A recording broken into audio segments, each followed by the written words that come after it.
Estamos no chamado período entre guerras. Período entre guerras, bem sabemos, pós Primeira Guerra Mundial até começarmos a Segunda.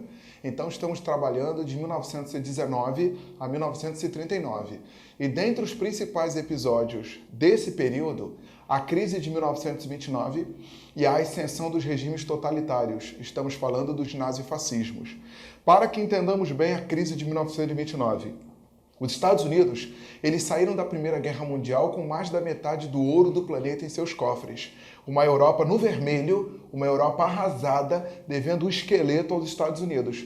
A Europa tinha a posição de número 1, destacadamente a Inglaterra. Perde a posição para os Estados Unidos.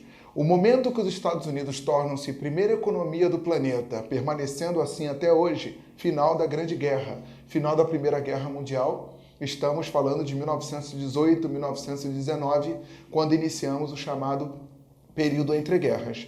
Então, elementos-chave para que venhamos a compreender uma das principais crises capitalistas globais, a crise de 1929, a famosíssima Quinta-feira Negra, o 24 de outubro daquele ano, o desastre em Wall Street, quando os títulos e ações de mais de 80 mil bancos e empresas viraram fumaça, segundo a especulação da Bolsa de Valores nova-iorquina.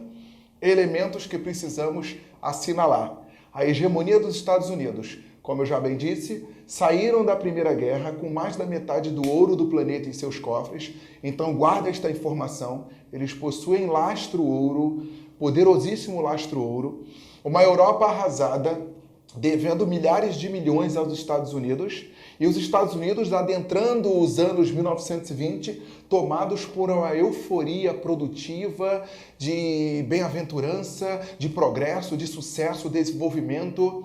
O governo incentivando o crédito, pegue o seu empréstimo, monte a sua pequena empresa e faça o seu grande negócio.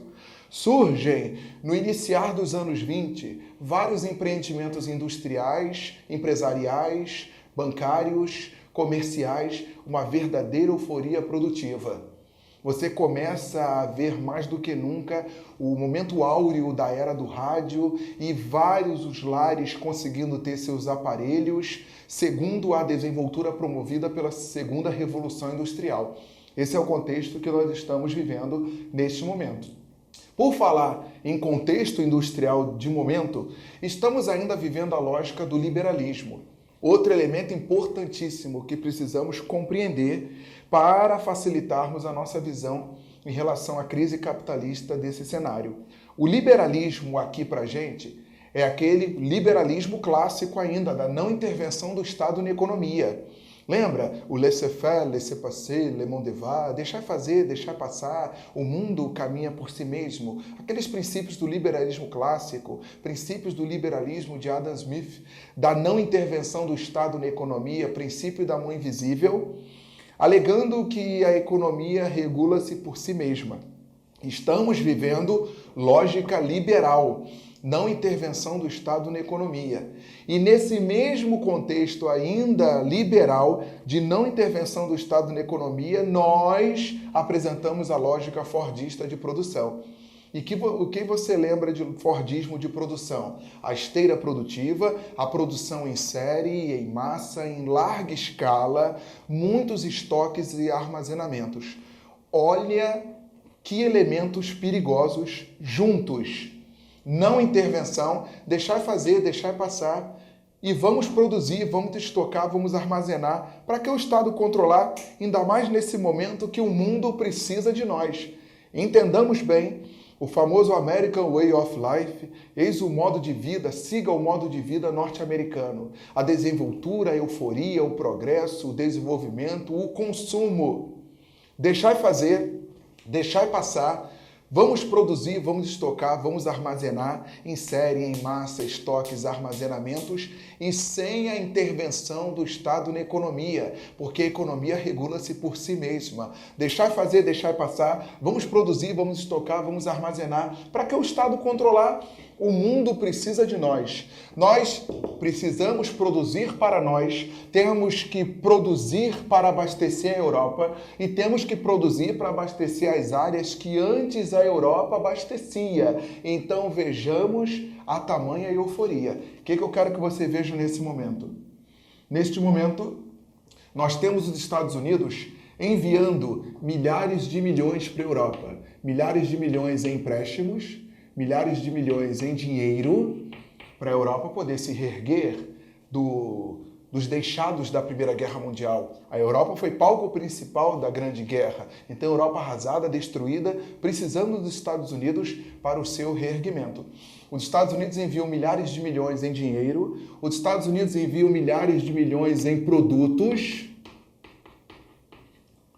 em série, em massa, vamos produzir, vamos estocar, vamos armazenar. Para que o Estado controlar? O mundo precisa de nós. E os Estados Unidos, eles enviam milhares de milhões em filiais. Como é que é? Isso mesmo. Muitas matrizes estadunidenses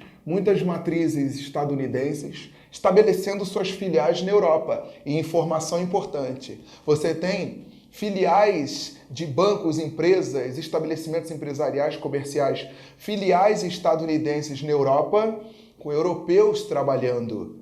Pensa na mão de obra local. Filiais na Bélgica, com belgas trabalhando, na Alemanha, com alemães trabalhando, na Itália, com italianos trabalhando, na França, com franceses. Eu estou enfatizando isso porque quando nos depararmos com a crise das matrizes, as filiais vão junto e acabam que desempregando muitos belgas, como eu disse, muitos franceses, muitos italianos, muitos alemães. Então, essa vinculação e dependência do sistema capitalista, ok? Quando, na verdade, um precisando, um dependendo do outro. Percebemos? Então, os Estados Unidos enviando milhares de milhões para a Europa em dinheiro, milhares de milhões em produtos, milhares de milhões em filiais. Matrizes estadunidenses com suas filiais estabelecidas na Europa, com mão de obra europeia, evidenciando essa vinculação, essa dependência do sistema capitalista.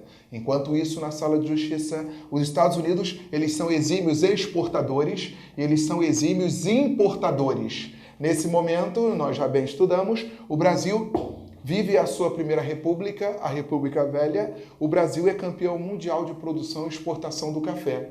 E os Estados Unidos como os nossos compradores de número 1. No decorrer dos anos 20, eu estou em 1921, 1923, 1925, no decorrer dos anos 20, principalmente, os Estados Unidos, os nossos compradores de número 1, o Brasil vivendo a Primeira República, a República Velha, a monocultura do café. Então, mais uma vez, evidencia-se essa dependência, essa vinculação do sistema capitalista, numa lógica perigosa de liberalismo com fordismo.